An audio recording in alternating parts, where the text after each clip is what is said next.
Pastor, you're in my prayers. Thank you for allowing me to step into your pulpit. And you're in my prayers as you continue to heal, and to this congregation who so lovingly cares for and about your parsonage family on the journey. It means so much to be a connectional church where we care for each other and about each other. You also have the sincere prayers of our family and our annual conference as a connectional body, as we all watched the horrific news your pastor mentioned in his prayer last week. How tragic for this nation and this community and this setting to be so divided by so much hatred. So I know that together we will continue to forge our journey together to be about what Christ taught us to be, and that is to love one another. So from our Bishop Jeremiah Park to you, we say our thanks and greetings. I am employed by the United Methodist Stewardship Foundation for the last 30 years as its executive director, raising funds to help ministries expand in local churches. And my colleague and your own is Steve Clark, who is in Richmond, who is the director of the Virginia Foundation, where in February, Steve together had a wonderful, wonderful opportunity in Charlottesville for continuing education. And so that's all fresh in my memory, but together we have 45 foundation directors around the denomination that help bring an awareness to how we can be the best stewards of our resources, not necessarily our money, but our resources. So I've entitled our thoughts together today, Travel Lightly, and thank you for the scripture verses that were read so eloquently. I do a lot of traveling around the state of Pennsylvania, and I do some here in Virginia as we go to and fro. And if, by the way, any of you know a better way to get across that bridge, would you please take my husband aside and write it down, because today, if we have to sit in that bridge for 1 or 2 hours, it will not be nice in our car. You probably quickly ascertained I don't have a whole lot of patience, and not when I'm going to see my grandbaby. But we do spend an awful lot of time traveling. And so not too long ago in the state of Pennsylvania, I go across the Pennsylvania Turnpike frequently, and I saw this huge, large trailer that was towing a car behind it. So I figured, as I did my calculations mathematically, that that's probably about $200,000 or $300,000 rolling down the highway. And on the back of it was a bumper sticker that said, "I am spending my children's inheritance." People often plan ahead so that we can give our children an inheritance, a last will and a testament. And it's often a major concern as we prepare for the day when we will no longer be physically present. And all of us want the very best for our children and our grandchildren and our great-grandchildren. But not everyone can leave an inheritance that can be measured materially. Jesus once told a story that was recorded in the book of Luke about 2 brothers who could not agree about their inheritance. And one brother asked Jesus for his inheritance, and he said, Teacher, tell my brother to divide the inheritance with me." Unfortunately, stories of this kind are often repeated. And it breaks our hearts, and it breaks God's heart to see how families can be divided over such disputes.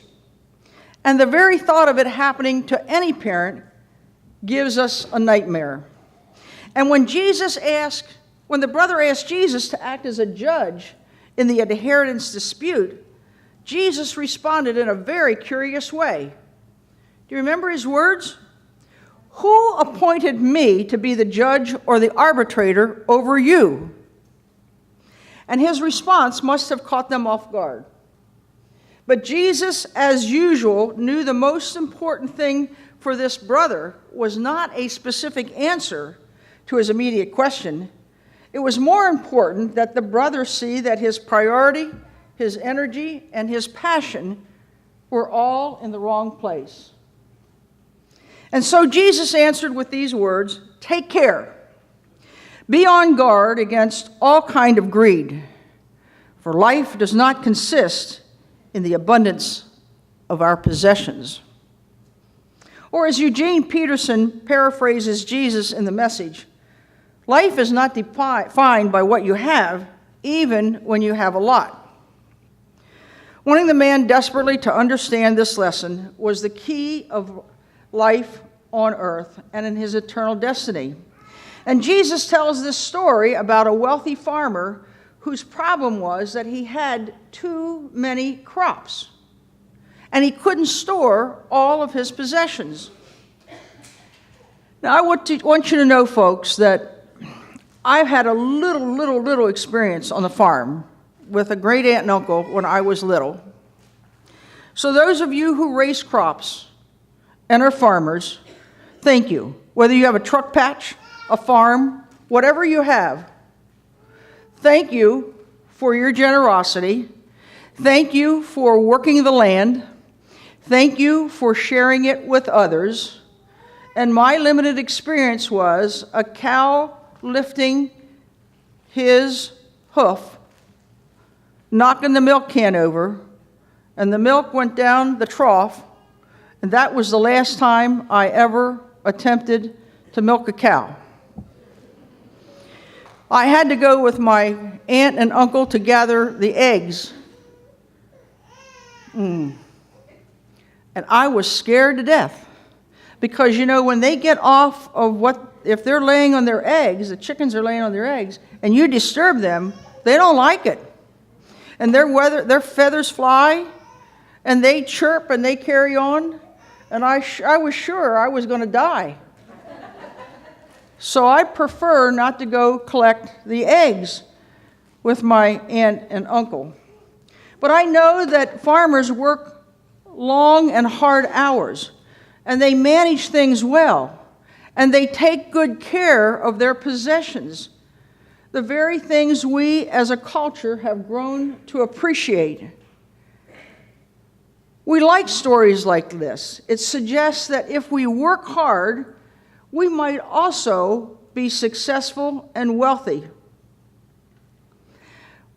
Thursday, my husband and I attended the Celebration of Life service for one of the most phenomenal legends of a man in our community.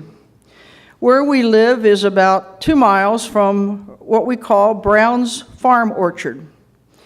You can check it on Facebook, you can Google it, but Stanley Brown has been a legend to us for more than 40 years, where we would go to buy our Summerambo apples, our Sun-High peaches, vegetables on a regular basis. And after an untimely illness of prostate cancer and pancreatic cancer, Mr. Brown passed away, and his service was Thursday. I mean, thousands of people were at this service of celebration and his viewing, which went for 6 hours. What's so unique about Mr. Brown? He's 84 years old. He bought the farm in 1948. He loved fruit. Now, everybody has a passion of some kind, but Mr. Brown's was going out into the orchard and picking up the peach and looking at it and checking the trees to make sure that the buds were coming to form a peach that he could share with his community. Active as the local fire chief for 20 years, he gave and gave and gave and gave in our community. I've never been to a service where there was so much joy, so much affirmation, so much thankfulness for a man who gave his life for others. His passion was growing vegetables and fruit. In the story that we read, Jesus does not dem wealth. It's the love of money, the worship of things, that leads us to go astray. Apparently, in the scriptures, the farmer had forgotten the real meaning of life. He confused it with stewardship. He had forgotten the source of his wealth was God.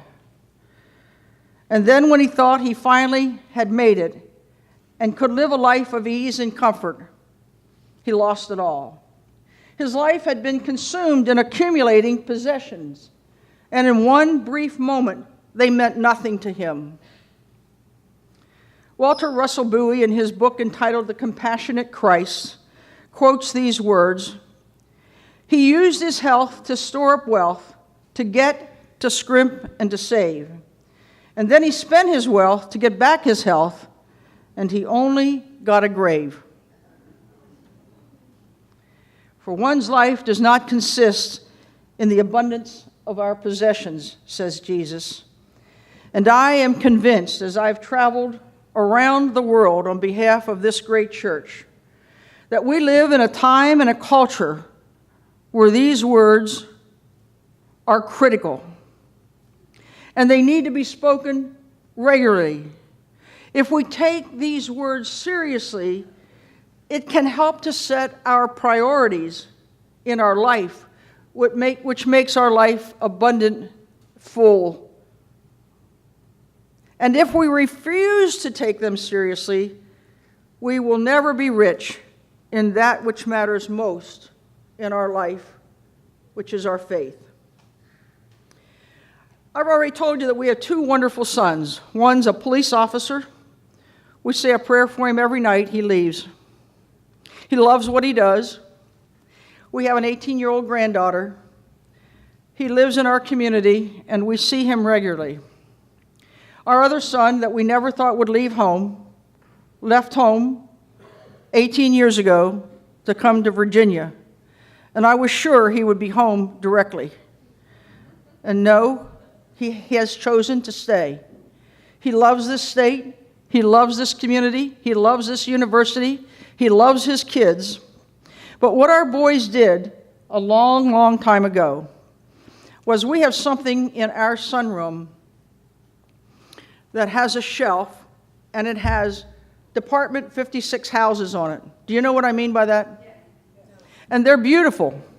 And they light up our back sunroom at nighttime, and you feel like you're in heaven. So I'm looking forward to the fall, when the lights get low, the evenings get long, and the darkness descends, and these little lights remind me of the lights of our two sons. Now, I must tell you, our two sons are about as different as day and night. Is that your experience? We have one who acts and behaves and walks and talks like his dad, and we have one who acts and talks and acts like his mother. That's the one here in Virginia.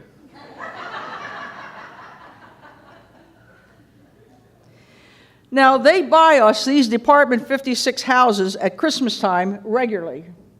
And we have many, many, many boxes on our attic that have never been opened.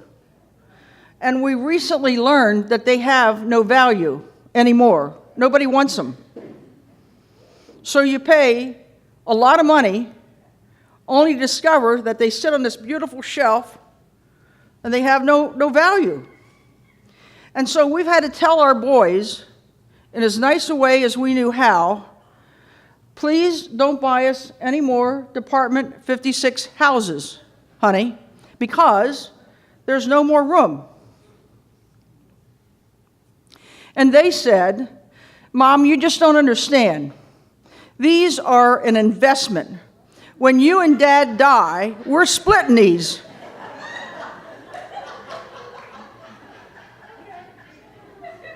Now, can you imagine? That's the one in Virginia. For one's life does not consist in the abundance of our possessions. When I was in Malawi many years ago on behalf of the General Church, Malawi is a beautiful country in Central Africa, and there were 3 of us that were sent to teach stewardship to the 75 pastors in that area. Actually, they taught me a lot more than I could ever receive. Now, some of you quickly noticed as you came in today, my husband has been a caregiver to me for 53 years. He likes to make sure that everything is closed, buttoned, straightened, clean, organized. And when we went to Malawi, my dear hubby packed 6 Lipton tea bags. And we stayed in a Roman Catholic convent, 3 of us. And the district superintendent came to see us that evening when we arrived and assigned us our tasks for the week, including Sunday, where I would be speaking in the bush. I had no idea what he was talking about. And I would be traveling with him. Now, remember, I'm pretty cautious about what I drink, but after about 24 hours of no good water, we got on a Fanta kick, Fanta soda, orange soda. And the first night that we rested, 2 things happened. One, I got up in the morning to take a shower, and on the top of this Roman Catholic convent were 55-gallon drums. I had no idea, but the roof was covered with these drums. So I took a shower, went to get breakfast, and all of these people were talking about they had a cold shower this morning. And I said, I had a great shower. It was nice and warm. What happened to the water? What happened is the water is heated by solar power. I didn't know how much was in that 55-gallon drum, but I apparently emptied it.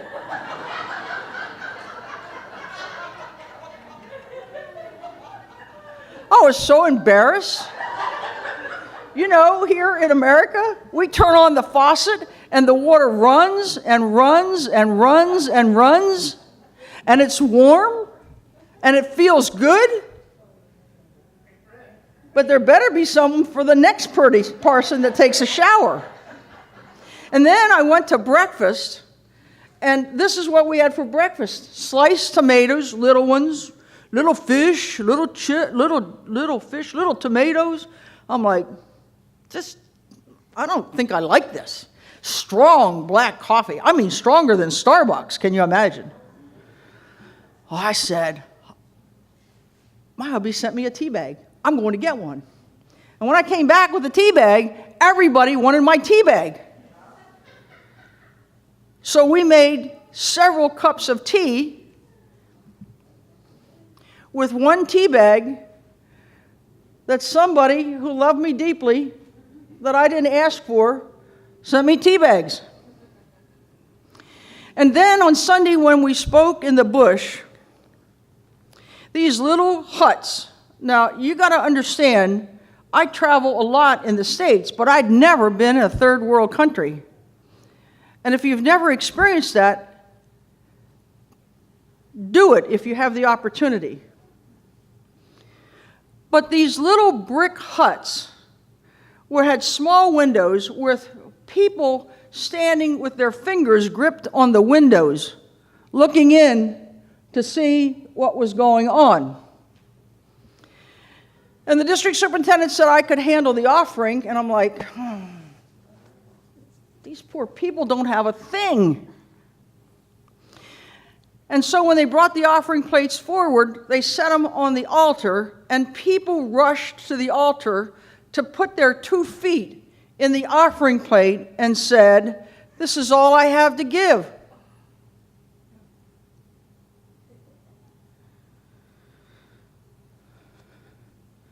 Who else did this?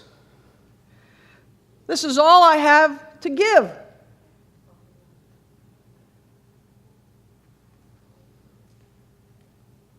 One's life does not consist in the abundance of our possessions. Amen.